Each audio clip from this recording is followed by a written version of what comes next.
Cześć moi mili, z tej strony Adam Chodorowski ze sklepu modelarskiego tankmodels.pl i kanału Tank Models TV. Chciałbym Was dzisiaj zaprosić w taką podróż sentymentalną, a mianowicie będzie to unboxing Vintage and History.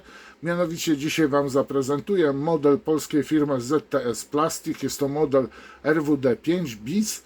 Ten akurat jest wydany w 1989 roku, w 1989 roku, czyli dość późno, ale łapie się jeszcze na vintage. Tak samo modele były wydawane w latach 80. i ZTS Plastic kontynuował to. Nie wszyscy docenialiśmy to, ale powiem Wam, że ZTS Plastic jest polską firmą, która od chyba 1945 roku, posłuchajcie, tworzy modele plastikowe. Jest to najstarsza polska firma modelarska. I dzisiaj będziemy właśnie oglądać ten model, wydanie z 1989 roku. Wspomnień niesamowity czar, wychowała się masa modelarzy, pokoleń modelarskich, dziadkowie, ojcowie, synowie, albo i nawet pradziadkowie. No więc, moi mili, co? Najpierw history, a potem unboxing. No to lecimy. Samolot RWD-5 był samolotem polskiej konstrukcji zaliczanym do rodziny samolotów turystyczno-sportowych. Skonstruowany przez zespół konstrukcyjny RWD w 1931 roku. Jeden z egzemplarzy tego modelu widzi się w tej chwili na ekranach. Dla wielu ciekawostką może być pochodzenie nazwy RWD, a pochodziła ona od inicjałów nazwisk Stanisława Rogalskiego, Stanisława Wigury i Jerzego Drzewieckiego, zespołu polskich konstruktorów lotniczych i pilotów. RWD-5 był dwumiejscowym samolotem turystyczno-sportowym, górnopłatem konstrukcji mieszanej. Kadłub wykonany z kratownicy, spawany z rur stalowych, kryty płótnem. Płat konstrukcji drewnianej, kryty płótnem i sklejką, a płat o obrysie trapezowym niedzielony. Usterzenie było klasyczne. Jeżeli jest to kolejny film, jaki oglądasz na moim kanale, podoba Ci się on, chcesz, żeby się rozwijał, a nie jesteś subskrybentem, zapraszam do subskrypcji.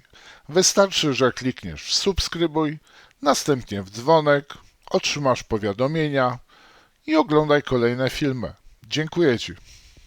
Pierwszy RWD-5 powstał w zespole konstrukcyjnym RWD, powstałym w nowej firmie DWL na Okręciu po zawiązaniu spółki z o.o. na gruncie warsztatów sekcji lotniczej Koła Mechaników Studentów Politechniki Warszawskiej. W 1933 roku powstał RWD-5 bis z oznaczeniami SPAJU. W miejscu tylnej kabiny, z której zlikwidowano okna, zainstalowany był dodatkowy zbiornik paliwa o pojemności 300 litrów, a w skrzydłach dwa dalsze zbiorniki po 113 litrów zwiększają ogólną pojemność zbiornika do 752 litrów. Na tym samolocie Stanisław Skarżyński, widoczny teraz na zdjęciu, odbył między 27 kwietnia a 24 czerwca 1934 roku lot o długości 17 885 km na trasie z Warszawy do Rio de Janeiro. Oczywiście konstruktorami maszyny byli Stanisław Rogalski, Stanisław Wigura i Jerzy Drzewiecki. Trzeba też powiedzieć coś o wyglądzie zewnętrznym. Aktualnie widzicie na swoich monitorach boczny profil lewy, dokładnie profil RWD-5. Sama kabina była dwuosobowa, zakryta i przeszklona, a miejsce pilota i pasażera lub drugiego pilota były w układzie tandem. Zaopatrzone w podwójne przyrządy do sterowania. Dwoje drzwi, jakie znajdowały się w kadłubie, znajdowały się po prawej stronie. Zbiorniki paliwa znajdowały się w lewym i prawym płacie. Podwozie samolotu było oczywiście klasyczne jak na tamte lata. Koła były stałe, z amortyzatorami osłonięte owiewkami. Z tyłu znajdowała się płoza ogonowa. Jeżeli chodzi o sam silnik, to jest bardzo ważny temat w polskim lotnictwie. Był użyty czterocylindrowy Cirrus Hermes 3B chłodzony powietrzem o mocy nominalnej 105 koni mechanicznych i startowej 115 koni mechanicznych. Na niektórych samolotach RWD-5 stosowano inne podobne silniki rzędowe, np. takie jak Cirrus Hermes 4, de Havilland Gipsy 3, Walter Junior 4, również PZ Inch Junior, ale uwaga, to są te same silniki i tutaj moc nominalna wynosiła 105 koni mechanicznych, a startowa 120 koni mechanicznych. PZ Inch Junior był to silnik produkowany na licencji, która została kupiona od czechosłowackiej fabryki Walter Aircraft Engines. Jeżeli chodzi o model z oznaczeniami SP-LOT, miał zamontowany silnik de Havilland Gipsy Major o mocy startowej 130 koni mechanicznych. Ten sam silnik zastosowano również, uwaga, w tym oto egzemplarzu RWD-5 bis, który należał do Skarżyńskiego i jego wyczynach w Challenge'ach. Silnik był mocowany w nosie kadłuba, osłonięty blachą aluminiową. Śmigło było drewniane, dwułopatowe, stałe. Teraz coś troszeczkę o samych właścicielach RWD. Z wymienionych inżynierów, pilotów, założycieli właśnie RWD przeżyło tylko dwóch: Stanisław Rogalski i Jerzy Drzewiecki, którzy niestety żyli na emigracji, nie mogli wrócić do Polski. Jeżeli chodzi o Wigórę, zginął w katastrofie lotniczej, a Skarżyński utonął w Morzu Północnym, kiedy jego Wellington wodował awaryjnie podczas lotu bombowego 65 km od wybrzeży Anglii. Ale był to nocny lot. Przejdźmy teraz do samego unboxingu. Słowo się rzekło, kobyłka u płotu. Unboxing samolotu RWD-5 bis, o którym już mówiłem. Jest to model z 1989 roku, ale ten model jest tak samo pakowany i zawiera te same elementy, jak zawierały dużo wcześniej wydawane na początku lat 80. modele od polskiej firmy ZTS Plastyk, nie plastik, to trzeba podkreślić.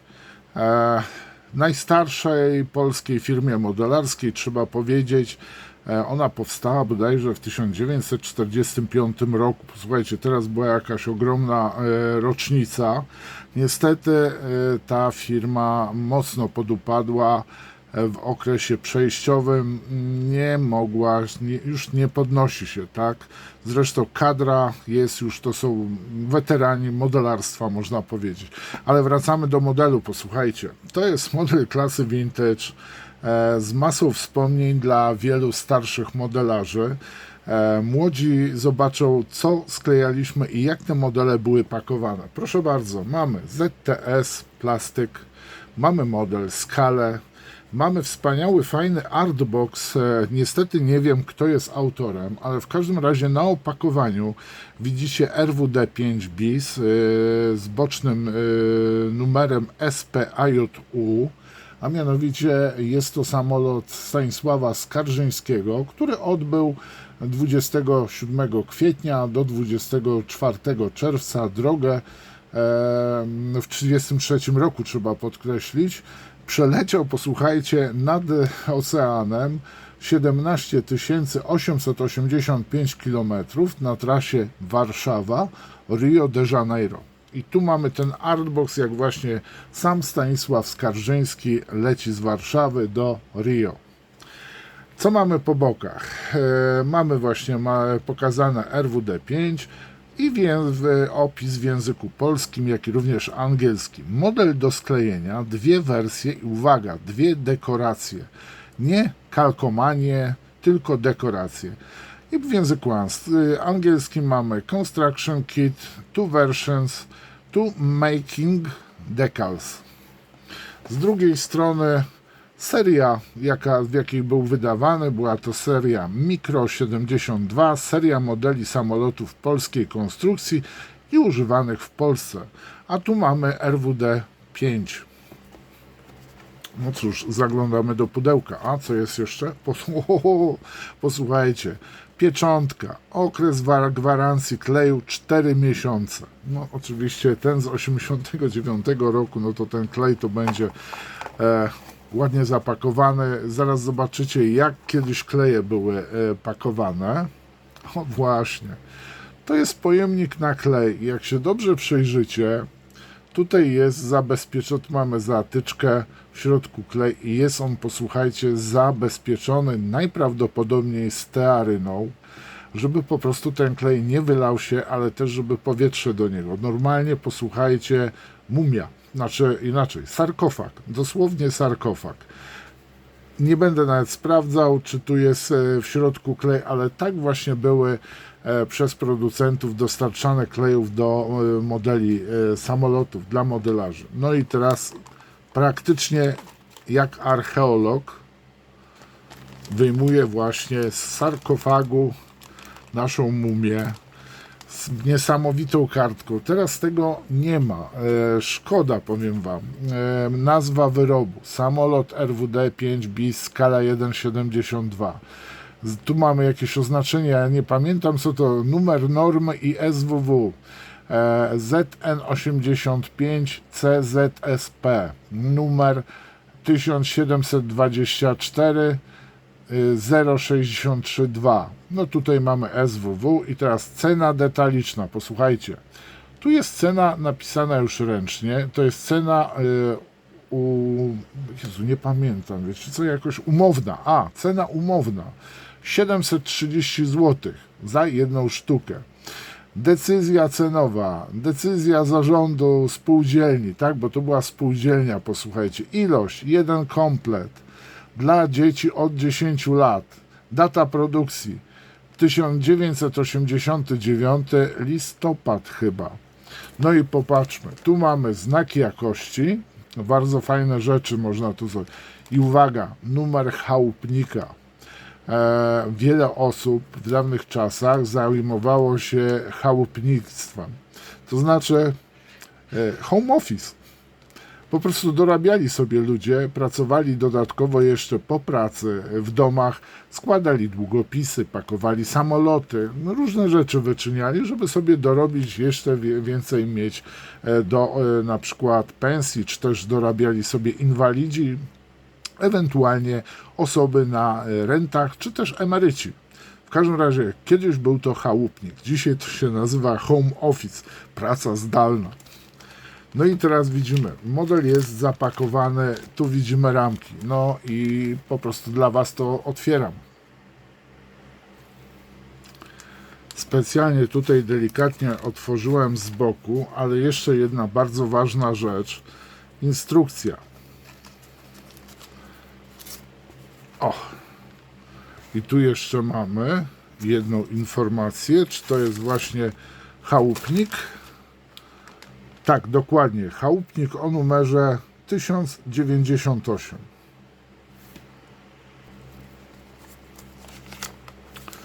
No i zobaczymy sobie instrukcję.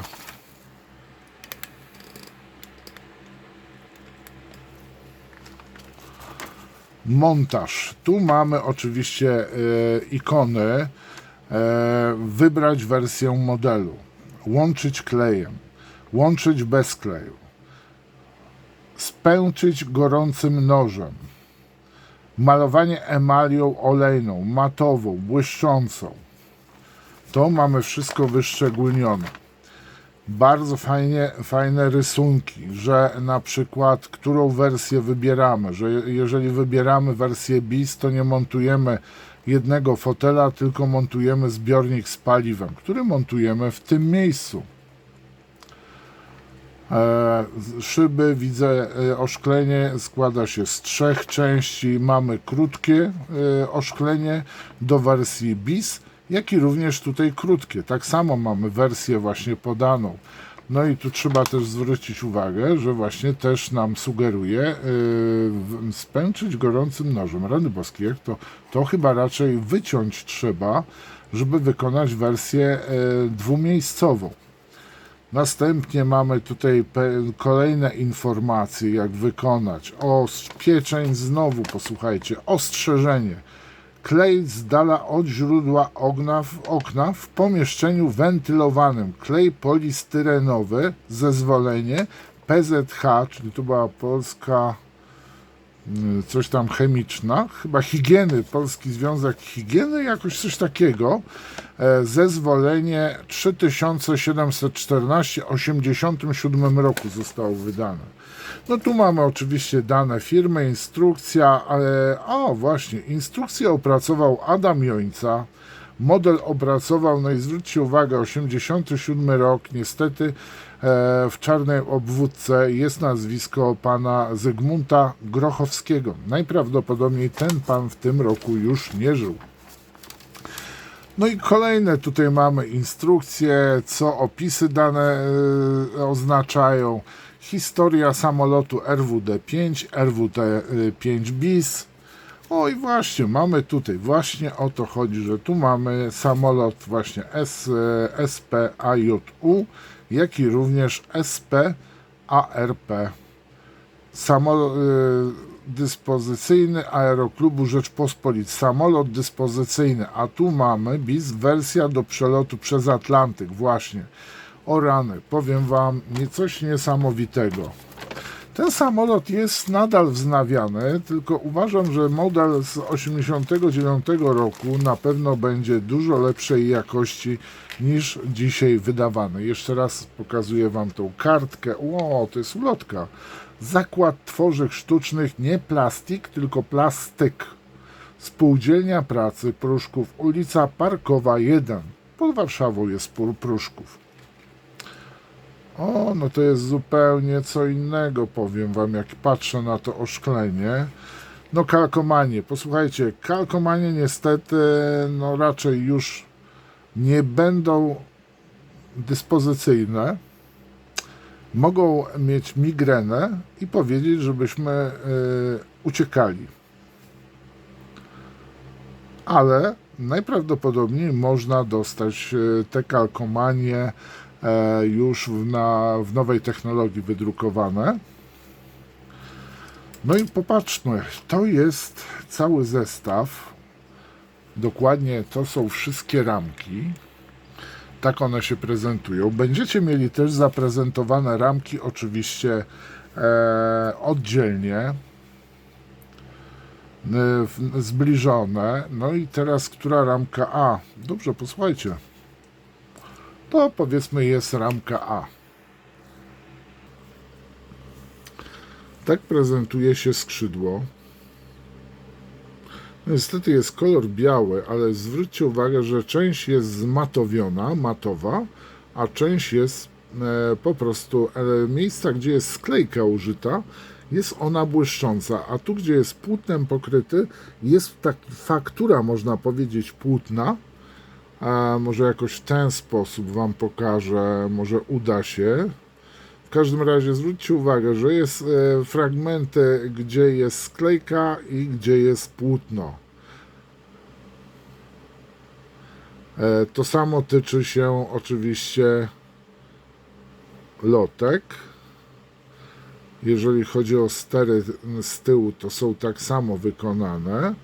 No i proszę zwróćcie uwagę na fakturę modelu samolotu, kadłuba. Przód, tu gdzie znajdował się silnik, to są, posłuchajcie, imitacje rur wydechowych, które warto zmienić, ale jeżeli już sklejać, jeżeli macie takie dwa modele, to warto skleić sobie jedną wersję taką prosto z pudełka, a drugą po prostu już można zmodyfikować we własnym zakresie. Widzimy parę drzwi. To jest, pamiętajcie, wersja jednomiejscowa. No i powiem wam, jest to dobrze zrobione. Następnie tu mamy elementy związane z podwoziem. No, jeżeli chodzi o właśnie osłony, posłuchajcie, no to one wyglądają w ten sposób, że mamy w tych owiewkach właśnie koła już zamontowane na stałe. W ten sposób. Wiecie co, może i to było dobre. Co prawda dzisiaj to już nie spełnia standardów, to jest dla takich typów jak ja i albo starszych.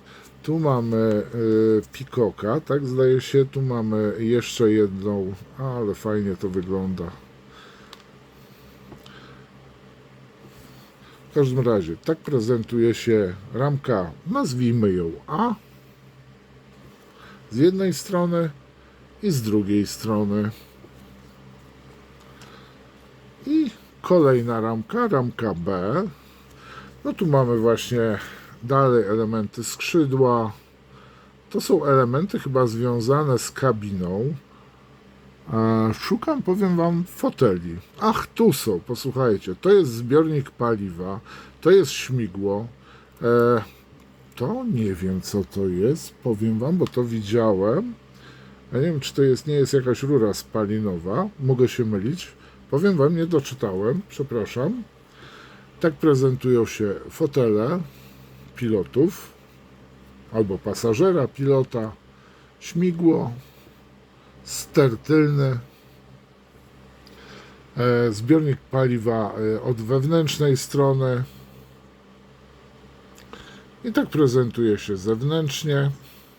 Pamiętajcie, że on był chyba zamontowany po prawej stronie wnętrza kabiny, ze względu na to, że też trzeba było mieć jakiś obok właśnie bagaż, żeby mógł się zmienić. To jest najprawdopodobniej podłoga. Tak, dokładnie. Tu wklejamy właśnie fotele albo zbiornik z paliwem. Mamy ster. No i sprawdźmy sobie oszklenie. Powiem wam, że może to nie jest... Jaka grubość? Zwróćcie uwagę, grubość nie jest jakaś przesadzona, nie jest to też cieniutkie, ale nie jest grube. No jeżeli chodzi o klarowność, no posłuchajcie, stara technika, w zachodnich modelach też się zdarza, że jest taki właśnie, nie za bardzo wiem, czy to są jakiś wzór na szybie, czy to jest po prostu niedolewka. Tu mamy przód kabiny. I właśnie to jest na pojedynczą wersję, a to jest na wersję dwuosobową. I powiem wam, że mam dużą zagwozdkę, jeżeli chodzi o ten model, którą wersję wybrać. Ale chyba wybiorę właśnie wersję, którą leciał pilot inżynier Stanisław Skarżyński do Rio de Janeiro. Czy to jest wszystko? Tak, moi mili. To jest, zobaczcie, w obniżonym kamerze pudełko to się mieści. Niesamowite wspomnienia, ja się bardzo cieszę. Nie wiem jak wy, ciekaw jestem waszej reakcji, ale pamiętajcie, że filmy też tworzy się dla siebie i może niektórym będą one pasowały. Dzielę się po prostu tym z wami. Bardzo dziękuję wam za uwagę. Wiecie, do czego was zachęcam. Do następnego unboxingu. Unboxing History, a może Vintage Unboxing History. Zobaczymy. Do następnego. Jeżeli jest to kolejny film, jaki oglądasz na moim kanale, podoba Ci się on, chcesz, żeby się rozwijał, a nie jesteś subskrybentem, zapraszam do subskrypcji. Wystarczy, że klikniesz w subskrybuj, następnie w dzwonek, otrzymasz powiadomienia i oglądaj kolejne filmy. Dziękuję Ci.